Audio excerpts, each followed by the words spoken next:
नमस्कार, आप सबका बहुत स्वागत है। मैं हूं सौरभ शर्मा। आप देख रहे हैं कुरुक्षेत्र। गुजरात में पहले चरण का चुनाव प्रचार अब खत्म हो चुका है। चुनावी सर्वे और ग्राउंड पर प्रेजेंस में बीजेपी इस वक्त बाकी कंपटीशन से आगे दिखाई देती है। इसके बावजूद पार्टी के स्टार प्रचारकों को सांस लेने की फुर्सत नहीं है। मोदी और योगी, जिनकी जबरदस्त डिमांड है गुजरात के प्रचार में, वो अपनी पूरी ताकत झोंके हुए हैं। आज चुनाव प्रचार खत्म होने से ठीक पहले बीजेपी ने योगी आदित्यनाथ को गोधरा में रोड शो करने के लिए भेजा। गोधरा में योगी के जाने का क्या मतलब है? 2002 के दंगों में गोधरा का नाम चर्चा में आया और इस बार चुनाव प्रचार में अमित शाह ने 2002 का जिक्र करते हुए एक लाइन बस कही थी कि हमने सबक सिखा दिया था। आज योगी आदित्यनाथ ने गोधरा में 2002 में राम भक्तों का बलिदान याद दिलाया। उन्होंने कहा कि गोधरा में राम भक्तों का बलिदान देश के काम आया और देश को गुजरात का मॉडल मिला। वो गुजरात मॉडल जिसने कर्फ्यू पर ही कर्फ्यू लगा दिया। अब गुजरात में दंगे नहीं होते, बहू बेटियां बहनें सुरक्षित हैं। गोधरा कांड में राम भक्तों के बलिदान की बात करते हुए योगी आदित्यनाथ ने राम मंदिर का जिक्र किया। कहा कि गोधरा के राम भक्तों के बलिदान से मिली शक्ति से ही अयोध्या में भव्य राम मंदिर का निर्माण हो रहा है। इसी शक्ति से नरेंद्र मोदी ने धारा 370 कश्मीर से खत्म की, आतंकवाद खत्म किया, नक्सलवाद मिटा दिया। आज कुरुक्षेत्र में योगी आदित्यनाथ के इस रोड शो से उठते सवाल पर हम बहस करेंगे कि वोटिंग से पहले क्यों हो रही है गोधरा मॉडल की चर्चा। आपको सुनाते हैं सबसे पहले आज गोधरा में क्या बोले योगी आदित्यनाथ। 30 वर्ष पहले जो बलिदान गोधरा में हुआ, भाइयों बहनों, राम भक्तों के इस बलिदान ने गुजरात को एक मॉडल के रूप में आगे बढ़ाया और गुजरात ने उस समय कर्फ्यू पर सदैव के लिए कर्फ्यू लगा दिया। अब कर्फ्यू नहीं लगता गुजरात में, दंगे नहीं होते गुजरात में। गुजरात में हर व्यक्ति सुरक्षित है, व्यापार फल फूल रहा है, बेटी और बहनें सुरक्षित हैं। गुजरात ने विकास का और सुरक्षा का जो मॉडल दिया, आज उसी का परिणाम है कि प्रधानमंत्री मोदी जी और गृह मंत्री अमित शाह जी के नेतृत्व में देश आतंकवाद से मुक्त हुआ है, नक्सलवाद से मुक्त हुआ है, अलगाववाद से मुक्त हुआ है। कश्मीर में आतंकवाद की जड़ बनी धारा 370 सदैव के लिए समाप्त कर दी गई है। अब कश्मीर में धारा 370 कभी नहीं आने। 20 वर्ष पहले इसी गोधरा में राम भक्तों को अयोध्या में राम मंदिर निर्माण के लिए अपने आप को बलिदान देना पड़ा था और प्रधानमंत्री मोदी जी का यशस्वी नेतृत्व और दृढ़ इच्छा शक्ति, जिस प्रकार का यशस्वी नेतृत्व मिल रहा है, आज इसका परिणाम है कि अयोध्या में भगवान राम के भव्य मंदिर के निर्माण का कार्य प्रारंभ हो चुका है। तो आपने देखा योगी आदित्यनाथ ने गोधरा में 2002 के राम भक्तों का बलिदान याद किया, राम मंदिर की बात की। उन्होंने कहा कि यहीं से निकला था गुजरात का मॉडल जिसकी आज देश भर में चर्चा होती है। लेकिन इससे पहले आज योगी आदित्यनाथ वडोदरा भी गए। वडोदरा में योगी आदित्यनाथ ने राहुल गांधी, प्रियंका गांधी पर सीधा हमला बोला। कहा कि गुजरात में एक बार फिर से बीजेपी की सरकार आ रही है और अगर इसमें कोई भी संदेह होता तो भाई बहन की जोड़ी नमाज की तर्ज पर गुजरात में मंदिर मंदिर घूम रही होती। सारे सर्वे कह रहे हैं कि गुजरात के अंदर फिर से भाजपा की सरकार बनेगी। विगत 5 साल बीजेपी के नेतृत्व में डबल इंजन की सरकार काम की है गुजरात के अंदर। अगले 5 साल बीजेपी के नेतृत्व की सरकार आने वाली है। कोई संदेह किसी को नहीं है, कोई संदेह नहीं है। अगर संदेह होता तो भाइयों बहनों, सबसे पहले दिल्ली से भाई बहन की जोड़ी यहां आकर के नमाज की तर्ज पर पूजा करने के लिए मंदिर भटक रहे हैं। इस बात को नहीं दिखाई दे रहा है ना, उनको मालूम है गुजरात में क्या होने जा रहा है। योगी आदित्यनाथ गुजरात में राहुल गांधी को याद कर रहे थे और राहुल गांधी भारत छोड़ो यात्रा में मोदी सरकार की बात कर रहे थे। आज वो भारत जोड़ो यात्रा में त्रिपुंड लगाए हुए भगवान शिव राम कृष्ण की बात करते हुए, उनकी तपस्या को याद करते हुए ये कह रहे थे कि देश में तपस्वियों की पूजा होती है। हिंदू धर्म का मूल यही है कि तपस्वी की पूजा करो, लेकिन जो असल तपस्या करता है मजदूर, किसान, मोदी सरकार उसको कुछ नहीं देती। मोदी सरकार सिर्फ उन्हीं को कुछ देती है जो नरेंद्र मोदी की पूजा करते हैं।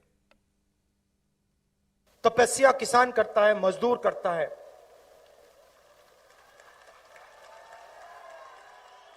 अब मेरा सवाल है, हिंदू धर्म कहता है कि तपस्वियों की पूजा होनी चाहिए, तो इस देश में तपस्वियों की पूजा क्यों नहीं हो रही है? जो तपस्या कर रहा है उसको इस देश की सरकार कुछ नहीं देती, और जो नरेंद्र मोदी जी की पूजा कर रहा है उसको सारा का सारे दे देती। दो लोग नरेंद्र मोदी जी की पूजा करते हैं दिन भर, और उनको जो भी चाहिए मिल जाता है। तो आपने देखा, राहुल गांधी हो चाहे योगी आदित्यनाथ हो, गुजरात के चुनाव में बात भगवान राम की दोनों ही कर रहे हैं। नरेंद्र मोदी के प्रचार अभियान में जुटे योगी आदित्यनाथ कहते हैं कि गोधरा का बलिदान व्यर्थ नहीं गया, और राहुल गांधी कहते हैं कि किसानों और मजदूरों की तपश्चर्या जो भगवानों की तपस्या के समान है, उसका सिला उन्हें क्या मिल रहा है। हमारे साथ गौरव भाटिया जी जुड़ रहे हैं भारतीय जनता पार्टी से। गौरव जी स्वागत है आपका। अतुल लोंढे जी जुड़ रहे हैं हमारे साथ कांग्रेस पार्टी से। अतुल जी का स्वागत है। और दानिश कुरैशी साहब AIMIM से हमारे साथ हैं। पहले गोधरा की बात करते हैं। पहले चरण का चुनाव प्रचार खत्म हो गया गौरव भाटिया जी, और आज का आखिरी स्टॉप योगी आदित्यनाथ का गोधरा था। हमने उनकी पूरी बात सुनवाई। 2002 को पहले गृहमंत्री अमित शाह ने याद दिलाया, कहा सबक सिखा दिया था उस वक्त अराजक तत्वों को। आज योगी आदित्यनाथ ने 2002 का जिक्र करते हुए कहा कि वो बलिदान व्यर्थ नहीं गया। अब आपका जो विपक्ष ऑपोजिशन वो कह रहा है इससे सारी कोशिश पोलराइजेशन की है, गोधरा में जाकर 2002 को याद करना केवल और केवल ध्रुवीकरण करने की कोशिश है।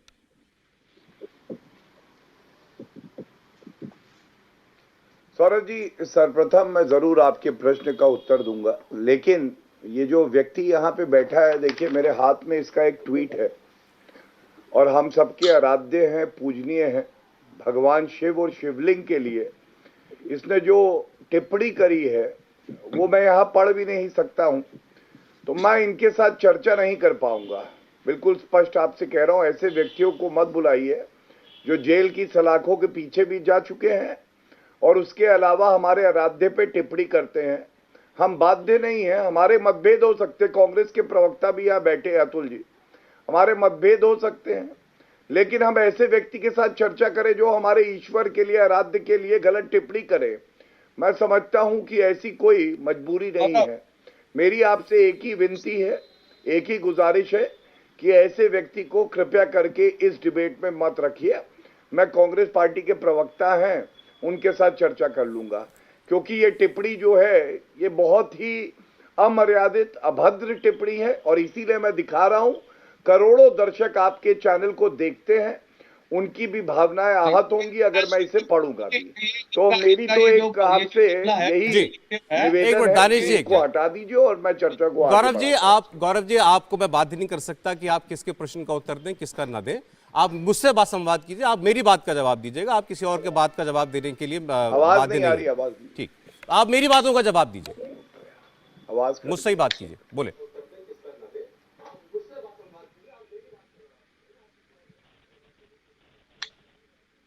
आवाज मिल रही है गौरव जी आपको? गौरव जी, मेरा फोन कनेक्शन कट गया है, मैं आपको नहीं सुन पा रहा हूं और टीवी में आपकी आवाज सुन रहा हूं जी। मैं सबसे पहले तो एक बात कहूंगा, देखिए पूरे विश्व में गुजरात मॉडल मतलब मोदी जी का विकास मॉडल प्रसिद्ध है। किस तरह से हमने देखा है, एक मिनट, फोन आप फोन पिक कर लें, आपका फोन कटा हुआ है, मुझे समझ में आ रहा है। आप फोन लाइन पर आ जाइए। सौरभ जी एक मिनट जरा रुक जाइएगा।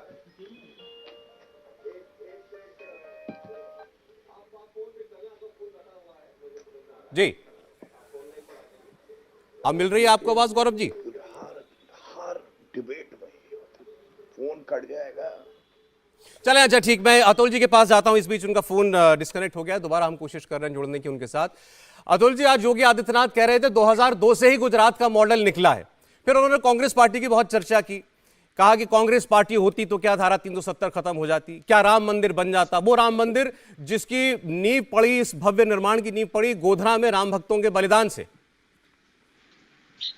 देखिए सौरभ जी, सब लोगों को इतिहास पता है। 1988 में क्या हुआ था, भंडारी ने क्या किया था, जगह दी थी, किसने रामलला की स्थापना की, लेकिन उसमें मैं जाना नहीं चाहूंगा क्योंकि वो सारी चीजें जो है वो भूतकाल हो गया है। अभी जो लोग भूतकाल में रहना चाहते हैं उसकी वजह यही है कि जो नाकारा है, जिनकी असफलता है, अपनी असफलता छुपाने के लिए ये सारे मुद्दे जो है आखिरी 2-3 दिन में पहले चरण में उठाए जा रहे हैं। इसी में पता चलता है कि उनको बेरोजगारी पे बात नहीं करनी है, उनको महंगाई पे बात नहीं करनी है, उनको मूंगफली और कपास का जो किसान है उसकी समस्या, ये साल तो है उसको भाव नहीं मिल रहा है, अगले साल उसके लिए इरिगेशन का प्रॉब्लम है। नर्मदा इरिगेशन सिंक प्लांट जो है, अवतरण स्कीम, वो पूरी तरह फेल हो चुकी है। धोलेरा में 20 साल से इंडस्ट्रियल कॉरिडोर बनाने की कोशिश हो रही है, लेकिन उसको भी कुछ दिखाई नहीं दे रहा है। तो ना युवा खुश है, ना आम जनता खुश है। यहां तक कि सूरत जैसे शहर में गुजरात हाउसिंग बोर्ड का एक स्कीम है जहां 6000 रेसिडेंशियल्स रहते हैं, वहां अभी भी खारा पानी आता है। उन्होंने बोर्ड लगाया है, यहाँ जो वोट मांगने के लिए आएगा उस पर खारा पानी फेंका जाएगा।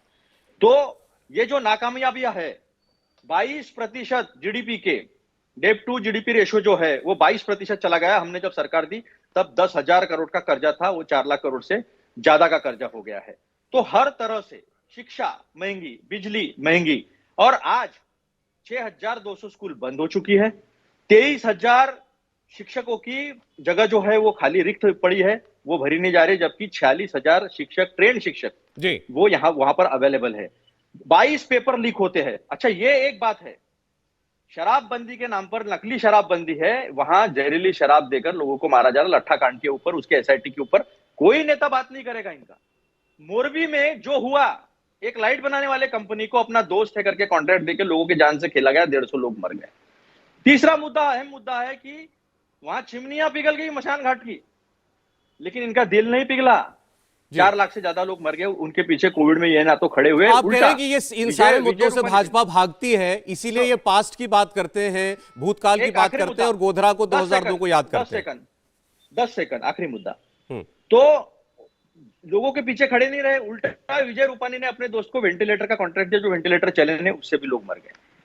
अभी ड्रग्स गेटवे बना दिया है, गेटवे बना दिया है ड्रग्स का, और उसके ऊपर ना तो एसटीएफ बिठाया जाता, ना तो कोई बड़ी कार्रवाई, बड़ी क्या एसआईटी का हुआ, किसी को कुछ मालूम नहीं है। ठीक है। तो इन मुद्दों से भागने के लिए जो पोलराइजेशन की जो बात है वो करते हैं। योगी जी एक प्रदेश के मुख्यमंत्री है, उस प्रदेश का मुख्यमंत्री 27 साल के शासन के राज्य में जाकर ये नहीं कहता कि हमने क्या किया है, बिल्कुल नहीं बता पाता है, और इसीलिए ऐसे चीजों का उनको सहारा लेना पड़ता है। चलें ठीक, मैं जवाब लेता हूं अतुल जी आपकी बात का। आपकी बस सारी बात गौरव जी ने सुन ली है कि 27 साल सरकार चलाने के बाद ये बताने के बजाय कि हमने क्या किया गुजरात के लिए, ये बताया जा रहा है कि 20 साल पहले क्या हुआ था। गौरव भाटिया जी। धन्यवाद। मैं वहीं से शुरुआत करूंगा जहां पे छोड़ा था।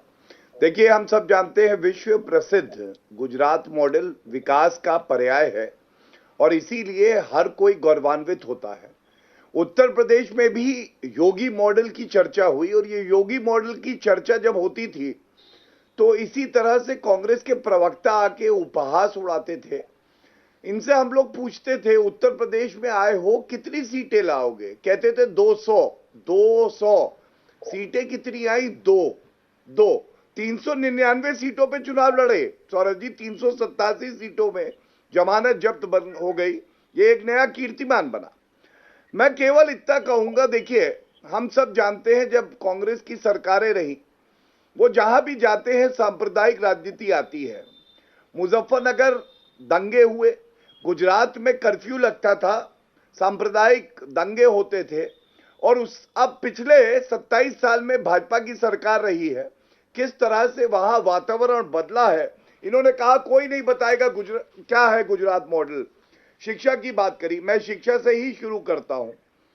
ड्रॉप आउट रेट 33% होता था, 3% हो गया।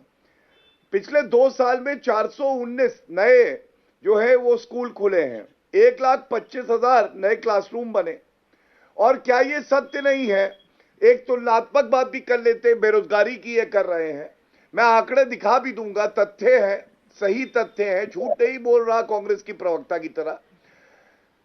राजस्थान में बेरोजगारी दर 30% लांघ गई, सबसे ज्यादा बड़े प्रदेशों में। गुजरात में 1.7% है, ये मेरे हाथ में ये देखिए कागज है। राष्ट्रीय औसत है 6.5-7%, मतलब उससे भी कम। इसीलिए गुजरात मॉडल का डंका बजता है। लेकिन अब आते हैं एक बड़ी बात पे। अब ये बताइए, कह रहे मुद्दे उठाएंगे। अगर मुद्दे ही उठाने थे तो ये खड़गे जी श्री नरेंद्र मोदी जी की तुलना रावण से करते हैं। मधुसूदन मिस्त्री कहते हैं तेरी औकात क्या है, औकात दिखाएंगे, जबकि औकात इनकी ये है। और इस शब्द का प्रयोग इसलिए कर रहा हूं क्योंकि बहुत पीड़ा हुई है गुजरातियों को और मुझे भी कि हमारे प्रधानमंत्री के लिए अपशब्द कहे। 26 सीटों में 2 बार लोकसभा चुनाव 2014 और 19 में गुजरात में इनके अंडा आया 0। ये इनकी राजनीतिक हैसियत ठीक है। उसके बावजूद आके प्रधानमंत्री जी के लिए गाली देते हैं। और गाली देते हैं, अरे हाँ, सचिन पायलट को ये गद्दार कह देते हैं, कपिल सिब्बल पे टमाटर की वर्षा कर देते हैं। क्यों मालूम है सौरभ जी? ये अभी तक ये मान ही नहीं पाए हैं कि देश ने एक कर्तव्य परायण, मेहनती, ईमानदार और कर्मठ नेता को चुना है जो अपनी मेहनत से आगे बढ़ा है। इनके लिए क्वीन विक्टोरिया की तरह आज भी सोनिया गांधी ही यहाँ पे सत्ता में बैठी है, उनकी मक्खन लगाना है। चले ठीक, ओके। दानिश जी मुझे जरा 30 सेकंड दीजिएगा इसका जवाब अतुल जी से लेके फिर मैं आपके पास आता हूं। अभी जो गौरव जी ने कहा रावण कह दिया, किसी ने औकात पूछ ली, ये सारी बातें आज भाजपा के तमाम नेता जो है वो दोहरा रहे हैं, गुजरात की जनता को याद करा रहे हैं। अतुल जी, योगी आदित्यनाथ की एक बात और बताता हूं जो उन्होंने आज वडोदरा में कही। उन्होंने कहा हम गुजरात जीत रहे हैं, इसका सबसे बड़ा प्रमाण यह है कि अगर इसमें कोई भी संशय होता, उनके शब्द, भाई बहन यहां पर नमाज की मुद्रा में पूजा करने के लिए मंदिर मंदिर घूम रहे होते। मतलब राहुल गांधी, प्रियंका गांधी आते मंदिर मंदिर घूम रहे होते अगर उनको कोई भी चांस लगता चुनाव जीतने का। नहीं, योगी आदित्यनाथ जी को लाइसेंस मिला है, बीजेपी वालों को लाइसेंस मिला है अपने पूजा पद्धति, अपने भगवान का अपमान करने का। ये तो भगवान का अपमान है। हर एक की अपनी पूजा पद्धति है। मुस्लिम लोग नमाज पढ़ते हैं, हम लोग पूजा अर्चा करते हैं, नमस्कार करते हैं, पैर छूते हैं। ये तो योगी जी ने अपमान किया है, लेकिन आप कहोगे नहीं, लेकिन मैं जरूर कहूंगा। अब मुझे कुछ सवालों के जवाब देने हैं। सीएमआई का डेटा दिखाते हैं। ये सीएमआई का डेटा ये कहता है कि 45 करोड़ युवाओं ने इस देश में हमें नौकरी मिलेगी इसकी आशा छोड़ दी है। श्रम पोर्टल पे 22 करोड़ लोगों ने आवेदन किया है नौकरी के लिए, 7 लाख लोगों को नौकरी दी। इनके जो 3 कृषि कानून जो है, काले कानून, जिसमें 725 से ज्यादा किसानों की शादगी हुई, उसके बाद वापस लेना पड़ा। ये कहते हैं, पहला ही इनका जो आश्वासन है वो कहते हैं कि हम एपीएमसी को स्ट्रेंथन करेंगे। उधर एक अलग कानून लाना, इधर एक झूठा वादा करना। आयुष्मान भारत के लिए 10 लाख रुपए कर देंगे, ऐसा कहते हैं। आयुष्मान भारत तो केंद्र की योजना है, ये भी नहीं कहते कि राज्य इसमें 5 लाख अपनी तरफ से देगा, लेकिन ये गोलमोल जुमला स्टाइल जो है ये कह देते हैं। इनका 20 लाख नौकरियों की इन्होंने आश्वासन दिया है, लेकिन पिछले 2 साल में 1278 ही नौकरियां दी है और 16 जिले ऐसे हैं जिसमें एक भी नौकरी जो है पैदा नहीं हुई है। आज सारे कॉन्ट्रैक्ट बेसिस पे जो नौकरियां दी है वो सारे आक्रोशित है, सारे आंदोलित है, सारे आंदोलन कर रहे हैं। मैंने किसानों के, मैंने मूंगफली के किसान की बात की, मैंने कपास के किसान की बात की, और मैं लगातार जितनी भी डिबेट्स हो रही है गुजरात के जो मुद्दे वो बता रहा हूँ। एक आंकड़ा और जरूर बताऊंगा, बहुत क्लेशदायक आंकड़ा है। बच्चे जो है किसी भी धर्म के रहो, हिंदू के तो ज्यादा ही होंगे, 2015-16 में कुपोषण का दर 37.5% था, 2021 में वो दर जो है 39% तक गया है। तो आम जनता की बात करना, विवेकानंद जी ने कहा था दरिद्र नारायण, महात्मा गांधी जी ने कहा था दरिद्र नारायण, गरीबों में ही जिसको भगवान दिखता है, जो उसकी सेवा करता है वही भगवान है। ये हमारे हिंदू का मान्यता है हमारी। ये नहीं मानेंगे लोग, मरे तो मरे, कोविड में मरे तो मरे, आंकड़ा नहीं देना है, झूठ बोलना है। तो ये झूठापन जो है ना, ये कई बार हमने साबित किया है, लेकिन उसी पर जाएंगे ये लोग, नहीं करेंगे आम जनता की बात। मैं जरा, आप ठीक है, मैं एक बार चर्चा में जरा लाना चाहता हूं दानिश जी को, कि जो इतने मुद्दे आपने उठाया, आपने कहा हमारे यहाँ तो दरिद्र को नारायण माना गया, गरीब को भगवान माना गया, उसकी सेवा को ही अपना संकल्प मानने के लिए कहा गया। गौरव जी मैं आ जाऊंगा, जरा एक बार चर्चा में ले लूं इनको, फिर मैं आता हूं आपके पास। ठीक, दानिश कुरैशी साहब, लेकिन देखें कोशिश एक तरफ से नहीं होती। ऐसा नहीं है कि चुनाव में एक मुद्दा चलता है, सारे तीर तरकश में जो हर पार्टी चलाती है। और 2002 की याद पहले अमित शाह जी ने भी दिलाई थी, कहा था हमने सुधार दिया, हमने इलाज कर दिया था, हमने 2002 में ऐसा काम किया, उसके बाद कभी दंगे नहीं हुए गुजरात के अंदर। आज योगी आदित्यनाथ गोधरा में जाकर के उस बात को दोहरा रहे थे। ओवैसी साहब की इस पर अलग लकीर, अलग लाइन है। वो कहते हैं कि गुजरात में ही नहीं देश भर में मुसलमानों से नफरत करती है भाजपा। इसका सबूत आपको देखना है तो गुजरात में आ जाएं, हिंदू मोहल्लों के अंदर या जहां पर आबादी मुसलमानों की नहीं है वहां तरक्की देख लें, और जहां मुसलमान रहते हैं वहां पर आकर गुर्बत देख लें। अब ये केवल सियासी डायलॉग था या इसमें कोई हकीकत है? मैं बताता हूँ। सबसे पहले तो मैं जवाब दे दूं कि इसी पैनल पर बैठे जो प्रवक्ता बात कर रहे थे उन्होंने पर्सनल कमेंट किया है, तो उसका मैं जवाब दे दूं। ये वही व्यक्ति है जो नुपुर शर्मा के बाद सस्पेंशन के पहले मुसलसल उसको टीवी पर डिफेंड करता रहा था, उसे याद नहीं आया। टीवी चैनल और डिबेट में हाथापाई तक कर चुके हैं, वो मान सम्मान की बात है। लेकिन मैं जवाब गुजरात के हालात क्या है मैं बताऊं आपको। देखिए, गुजरात के अंदर में सबसे बड़ी बात यह है कि जिस गोधरा की आज योगी आदित्यनाथ बात कर रहे हैं ना, मैं आपको बताऊं कि गोधरा में आज वो ये जश और ये श्रेय लेने की बात कर रहे थे कि 20 साल पहले जिन्होंने बलिदान दिया था, दरअसल इस पूरे षड्यंत्र के अंदर में भारतीय जनता पार्टी और कांग्रेस पूरे मिले हुए हैं। 22 दिसंबर 1949 की वो रात याद कर ले, जब भारतीय जनता पार्टी अस्तित्व में भी नहीं थी, जब वहां पर मूर्तियां पेनिट्रेट की गई थी जो सुप्रीम कोर्ट ने अपने जजमेंट में कहा। तब बताइए कहां थी भाजपा? तो इस देश में कम्युनलाइजेशन का पॉलिटिक्स जो है नहीं, एक बार केवल फैक्ट क्लियर करते हुए, जब 2002 गोधरा की बात की जाती है तो राम भक्तों से, कार सेवकों से भरी हुई वो जलती हुई ट्रेन की बोगी की बात की जाती है, जिसमें दर्जनों कार सेवक जो है वो जलकर जो है जिनकी मृत्यु हुई थी, उसकी याद दिला रहे हैं। मैं उसी पे आ जाऊंगा, मैं वहीं तक आऊंगा। तो सवाल यह है कि इस देश में आप देखिए आर्टिकल 341 में से धर्म के आधार पर मुसलमानों को कांग्रेस ने निकाला, भारतीय जनता पार्टी का तो जन्म भी नहीं हुआ था तब। अब सवाल करते हैं योगी आदित्यनाथ जी गोधरा में जाके ये बात कर रहे हैं। देखिए, मैं आपको बताऊं, पिछले साल जब नगर निगम के चुनाव हुए थे तो ऑल इंडिया मजलिस इत्तेहादुल मुस्लिमीन ने गोधरा नगर पालिका भारतीय जनता पार्टी से छीन ली थी। लेकिन 1949 की जो साजिशें जो 2002 तक चलती आई, जो मैं अभी कह रहा था, भारतीय जनता पार्टी और कांग्रेस की जो मिली भगत है, उसी के मातहत यहाँ से पंचायत का जो सत्ता थी वो भारतीय जनता पार्टी के हक में कांग्रेस की पाप की बदौलत वापस गया, वरना हमने उन्हें खदेड़ के फेंक दिया था। आप देखेंगे उठा के तो पता चल जाएगा। उसके बाद हम बात करते हैं, देखिए कल मैं आप ही के चैनल पे था तो भारतीय जनता पार्टी के एक प्रवक्ता कह रहे थे कि यहाँ की आवाम बड़ी खुश है। तो मैं उनसे ये पूछना चाहता हूँ कि क्या आप ये कहना चाहते हैं कि गुजरात की महिलाएं 1100 रुपए का सिलेंडर लेके खुश हैं? क्या आप ये कहना चाहते हैं कि 100 रुपए का पेट्रोल खरीद के खुश हैं? क्या आप ये कहना चाहते हैं कि युवा बेरोजगार होकर खुश हैं? क्या आप ये कहना चाहते हैं कि यहाँ पर 3 लाख करोड़ का कर्जदार गुजरात हो गया, इस पे आप खुश हैं? रह गई बात जो ओवैसी साहब ने कहा कि आप विकास देख लीजिए, तो मैं जहां बैठा हूं अहमदाबाद में, सौरभ पिछले कुछ दिनों पहले आप अहमदाबाद में थे, आपने जहां पर डिबेट रखी थी वो इलाका और जो पुराना शहर है उस इलाके में शायद मुझे लगता है आप चक्कर लगाने गए होंगे, फर्क आपको खुद नजर आ गया होगा। तो ये जो परिस्थितियां हैं इन्होंने इस तरीके की बना रखी है। कुरुक्षेत्र में आज हम बात कर रहे हैं पहले चरण का, जब गुजरात में चुनाव प्रचार थम चुका है उसके बाद, और गोधरा में आज योगी आदित्यनाथ थे, वहां से उन्होंने कांग्रेस पार्टी पर तो हमला बोला ही बोला, बल्कि यह भी कहा कि 2002 में जो बलिदान दिया गया था उसके बाद से ही नींव पड़ी थी गुजरात के मॉडल की भी, जिसकी चर्चा देश भर में होती है, और वहीं से फिर भव्य राम मंदिर के निर्माण की राह जो है वो प्रशस्त हुई। अभी हम चर्चा कर रहे थे, अब कुछ दिनों पहले हम गुजरात में भी थे गौरव साहब, और वहां पर ओवैसी साहब आए थे और उन्होंने इस बात को कहा था कि गुजरात का मॉडल क्या केवल एक आबादी के लिए है, आबादी के 1% के लिए है, दूसरे के लिए नहीं है? क्या गुजरात का मॉडल मुसलमानों से नफरत सिखाता है? क्या गुजरात के मॉडल में माइनॉरिटी के लिए कोई जगह नहीं है? उस डेवलपमेंट में भी कोई जगह नहीं है जिसका डंका पीटा जाता है दुनिया भर में?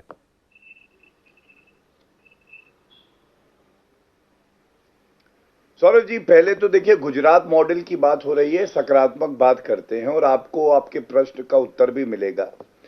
गुजरात में 1,70,00,000 ऐसे लोग हैं जिनकी पहली बार बैंक खाते खुले हैं, 10.5 लाख से अधिक परिवारों को पक्के मकान मिले हैं, 97% घरों में नल का कनेक्शन आ गया है, लाखों परिवार ऐसे हैं जिनको 5 लाख रुपए तक का स्वास्थ्य कवच मिल रहा है, 71 लाख परिवारों के 3.5 करोड़ ऐसे हमारे नागरिक हैं जिनको निःशुल्क अनाज मिला है, 14,41,000 से अधिक लड़कियों के सुकन्या समृद्धि खाते में जमा किए गए हैं 6 करोड़ रुपए। मैं पूछना चाहता हूं, इसमें मुस्लिम, हिंदू, सिख, ईसाई, जैन, बौद्ध कहीं दिखाई दिया आपको क्या? ये जो मैंने आंकड़े बताए इसमें तो लाभान्वित हर नागरिक हुआ। धर्म के चश्मे से हम क्यों देखेंगे? पहली बात। दूसरी बात, आपने बात करी ओवैसी की। ओवैसी का तो मतलब ही है जहर उगलना, सांप्रदायिक बात करना। आप याद करिए फिर से, अभी जब सूरत जी बीच में नहीं, आप मौका मिलेगा बोलिए। के सामने, बोलिए गौरव। सौरभ जी इनको नियंत्रित करिए तो मैं अपनी बात आप पूरी बोलें। करूं। धन्यवाद। देखिए, ये बात कर रहे थे खदेड़ दिया। इनकी राजनीतिक हैसियत एआईएमआईएम की ये है कि अगर फूंक देंगे तो उड़ जाएंगे, जाके अरब सागर में गिरेंगे। एक एक करके मैं बात केवल कीजिए। तथ्यों पे बात करता हूं और इनसे मैं चर्चा करने नहीं आया हूं। मैंने पहले ही अपनी हाँ, आप आपत्ति मेरी दर्ज बात को कर उत्तर दी दे थी। रहे हैं।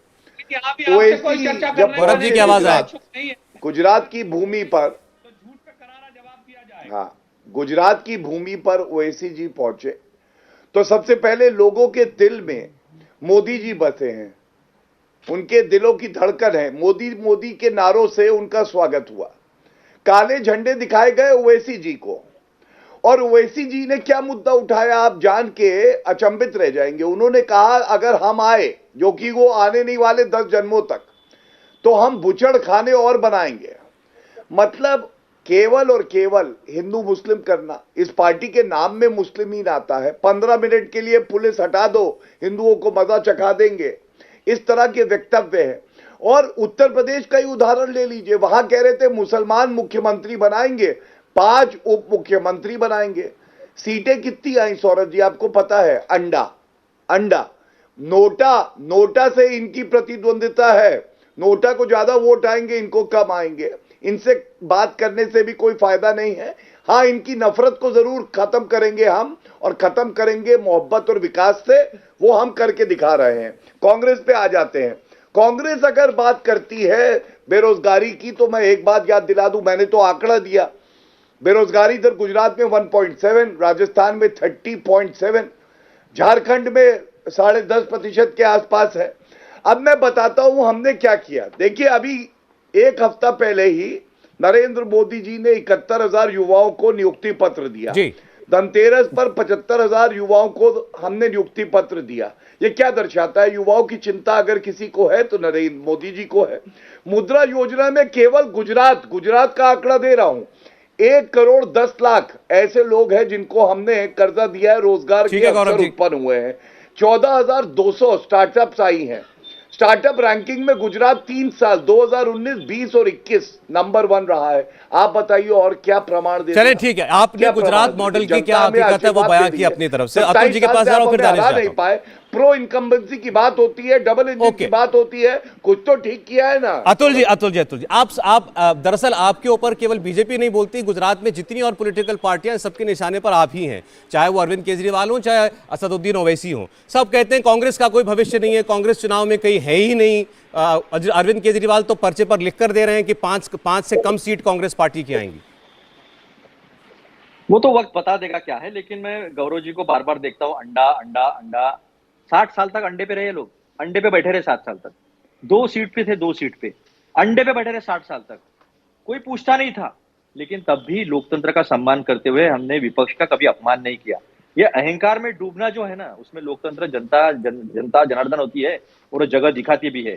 2 बार आपको सक्सेस मिला, लेकिन आपने क्या किया? क्या 15 लाख रुपए दिए, काला धन गया, आपने गलत नोटबंदी, गलत जीएसटी नोटबंदी लगाई, एमएसएमई को खत्म कर दिया। गुजरात में 20,000 एमएसएमई बंद हो गई है, छोटे मंजिले और छोटे उद्योग, उसकी बात नहीं करेंगे। मैंने कहा था सौराष्ट्र नर्मदा अवतारण इरिगेशन स्कीम, पानी ही नहीं पहुंचा कई सालों से।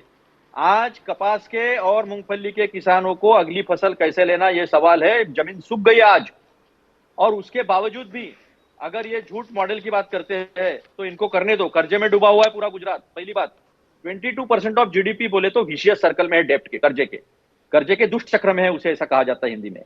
तो आज की अगर बात करेंगे, 22 पेपर लीक होते हैं, पूरा का पूरा महकमा बेचा जा रहा है, पीएसयूज को बेचा जा रहा है। 25 लाख से ज्यादा जगह खाली थी, लेकिन बेच बेचकर 75,000 जगह देकर 2 करोड़ साल के, यानी अभी तक 18 करोड़ जगह जॉब्स क्रिएट करने चाहिए थे। ईपीएफओ का आंकड़ा दिखाएंगे क्या किया इन्होंने। 20 जो एम्प्लॉइज होते हैं उसके नीचे के कंपनी को गिना के बता दिया कि देखो हमने जॉब क्रिएट किए हैं। ये भी एक झूठ का आंकड़ा था। तो जो ग्रोथ होती है वो जमीन पे दिखती है। अगर बेरोजगारी नहीं है बेताशा, तो फिर आपको आके बोलना पड़ता है, क्योंकि भारत जोड़ो में ये विषय, यात्रा में उस विषय उठाए गए, लोग आकर बोल रहे सब जगह से, तो आपको उठाना पड़ा। आप जरूर एक ही बात करोगे, लेकिन कभी गुरुद्वारा गए राहुल जी, गिरजाघर गए, बुद्ध विहार गए, सारे जगह जो जो रास्ते में आते गए, जोड़ते जा रहे हैं, वो नहीं दिखेगा। लेकिन कौन जहर घोलता है, कौन धर्मांधता फैलाता है, ये देश की जनता जानती है। ABC टीम सारे जो है उसी में लगे हुए हैं। इसलिए कांग्रेस पे प्रहार क्यों होता है? क्योंकि कांग्रेस ये सब नहीं करती है। ठीक है, कांग्रेस इस देश के संविधान को मानती है और कांग्रेस इस देश को सबको अपनी इस देश अतुल जी, जिसको आप धर्मांधता कह रहे हैं और सबके उसको भारतीय साथ- जनता पार्टी के नेता कहते हैं कि ये हमारी अस्मिता है, ये हमारा कल्चर है, हमारी संस्कृति है। और आज योगी आदित्यनाथ की हम बात कर रहे हैं तो उन्होंने कहा कि आस्था का अपमान होता है कांग्रेस के राज में, आज आस्था का सम्मान हो रहा है। एक बात सुनिए, नमाज से दर्शन का तुलना करके उन्होंने अपमान किया है। कौन सी संस्कृति, कौन सी अस्मिता की बात करते योगी जी? ये बात होती है भगवा कपड़ा पहनकर अपने ही भगवान का, अपनी पूजा अर्चा का, अपने पद्धति का अपमान करना? नहीं, वो तो राहुल गांधी पर सवाल उठा रहे थे ना। उन्होंने कहा राहुल गांधी, उनका कहने का मतलब ये था राहुल गांधी को ये भी नहीं मालूम कि मंदिर में पूजा कैसे की जाती है। सौरव जी, भाजपा का प्रवक्ता बनने से अच्छा है कि मैं जो बात कर रहा हूं उसको। अतुल जी, अगर आपको ऐसी बात करनी है तो फिर तो बात हो नहीं पाएगी। ये बात मैं भी क्लियर कर दूंगा आपको। मैं आपसे सवाल पूछ रहा हूं, आपको उत्तर नहीं देना है, आपके पास उत्तर नहीं है तो आप ये कहिए सीधा सीधा, मुझ पर बिफरने से कुछ नहीं होगा। ठीक है, चुनाव आपकी पार्टी लड़ रही, मैं तो लड़ नहीं रहा। सवाल मैंने आपसे सवाल किया है तो प्लीज कृपया पर्सनल कमेंट से बचे, मेरी आपको नसीहत है। बोलिए बोलिए। उन्होंने राहुल जी के बहाने ये नमाज और दर्शन, इसको जो जोड़ने की जो कोशिश की है ना, वो अपमान है भगवान का, वो अपमान है हमारे संस्कृति का, वो अपमान है हमारे पूजा पद्धति का। उस पर तो सवाल उठने चाहिए ना सौरव जी। उठाइए। क्या आप हिंदू नहीं है? अरे आप उठाइए ना, मेरा धर्म के बीच में ला रहे हैं। आप उठाइए, आपको उठाना है तो। मेरा काम सवाल पूछना है, आपसे ही पूछ रहा हूँ, इनसे भी पूछ रहा हूँ। मैं तो उठा रहे आप पूछिए फिर। चलाने की बात आएगी तो संविधान से चलेगा। देश किसी एक मजहब के लिए नहीं चलेगा, देश सबके लिए चलेगा, क्योंकि हमारा संविधान कहता है okay, the people of India. जवाब गौरव भाटिया जवाब दीजिए उस बात से। बोलिए गौरव जी।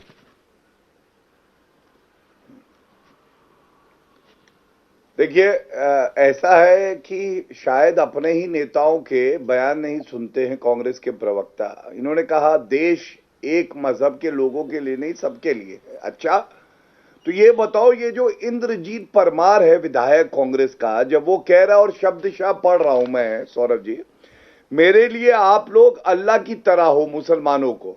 दवाखाना अगर हिंदू इलाके में आया तो बेकार है, मुसलमानों के लिए आएगा मुस्लिम इलाकों में। तो ये कैसा बयान था? दूसरा, चंदन ठाकुर, देश को केवल मुसलमान बचा सकते हैं और कांग्रेस को भी मुसलमान बचा सकते हैं। भाई हिंदू, सिख, ईसाई, जैन, बौद्ध क्यों नहीं?